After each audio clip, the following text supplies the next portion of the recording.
Finally, brothers, whatever is true, whatever is honorable, whatever is just, whatever is pure, whatever is lovely, whatever is commendable, if there is any excellence, if there is anything worthy of praise, think about these things. Philippians chapter 4, verse 8.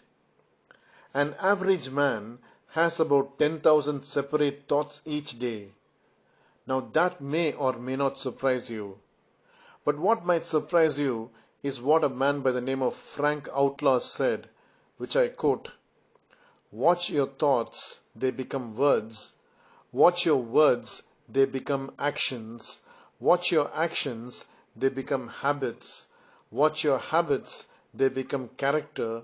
Watch your character, it becomes your destiny." If our thoughts are that which shape our destiny, no wonder Paul gives us a list of things that we should be thinking of.